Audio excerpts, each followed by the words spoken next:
মালয়েশিয়ায় বহু বাংলাদেশি শ্রমিক কাজ হারিয়ে রাস্তায় রাস্তায় ঘুরছেন, অনেকেই খাবারের জন্য মানবেতর জীবনযাপন করছেন। প্রবাসে থাকা স্বদেশীদের সাহায্যে বা মসজিদের দান বক্সে খাবার খেয়ে টিকে আছেন অনেকেই।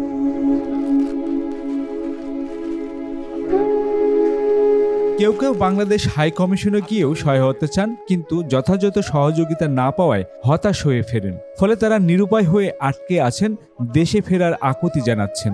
বাংলাদেশ এম্বাসি আছে, থাকা না থাকা একই সমান। একটা নেপাল এম্বাসির কাছে যান যে আমার কাজ নাই বা আমি দেশে যাইতে চাই, আমার কাছে টাকা নাই, ওরা অবশ্যই টিকিট কেটে দিতেছে দেশে যাওয়ার জন্য বা একটা ব্যবস্থা করতেছে। যে কোনো সমস্যা একটা নেপাল এম্বাসি যখন তখন সমাধান করতেছে কোম্পানির ওটাকে। আর বাংলাদেশ এম্বাসি ঢুকতেই পারবেন না গেলে। ওরা তো আছে ঠিকই বাংলাদেশের টাকা দিয়ে, কিন্তু বাঙালি যে দেশ আছে ওরা মনেই করে না। ওরা মনে করে যে ওইটি তো আছে, মরে থাক, ওইটি আঙ্গ দেখার দরকার নাই, ওটা ওইসব মনে করে। এইভাবেই চলতেছে। এম্বাসিরে সরকার কিছু বলে না, সরকার সরকারের মতো থাকে, টাকা পাইতেছে।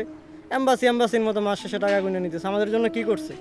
এই যে আজকে আমরা যাই আছি মালয়েশিয়াতে, আজকে থেকে বাঙালি নাই, বাঙালিদের জন্য কি করছে? কিছুই করে নাই ওরা। ওদের দরকার শুধু মাস শেষে বেতন, টাকা, এই আর কি, এই স্যার আর কিছুই না। কাজ ভালো, কিন্তু বেতন একটু সমস্যা, এটাই যা। তাছাড়া আমরা যেটা বেসিক 1500 টাকা বেসিকই পাচ্ছি।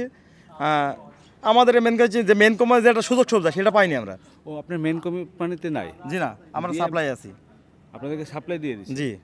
সাপ্লাই আর মেন কোম্পানির ভিতরে পার্থক্য কি? মানে সাপ্লাই দিলে কি প্রবলেম? সাপ্লাই দিলে মনে করেন আমাদের যে এই যে সরকারি যেগুলো ছুটিগুলো সেগুলো তো আমরা পাইনি। আচ্ছা, এখানে একদিন বন্ধ থাকলে ওদিকে আমাদের কোনো নেই, কঙ্কাটে কোনো সাইন নেই। আচ্ছা, বুঝতে পারছেন, এইটাই প্রবলেম। তো বেতন কি নিয়মিত দেয়?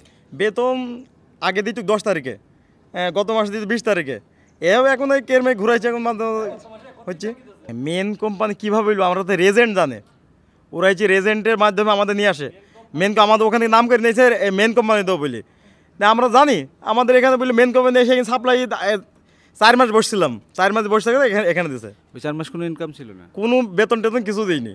কত টাকা খরচ করে এখানে আসতে হয়েছিল মালয়েশিয়া? আমি আসছি 4.5 লাখ টাকা দিয়ে।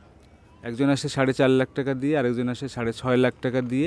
মানে কোনো নির্দিষ্টই না, যে যেরকম নিতে পারে। ওই বাংলাদেশ দালাল আছে, হয়তো ওরা যার কাছ থেকে যেরকম নিতে পারে।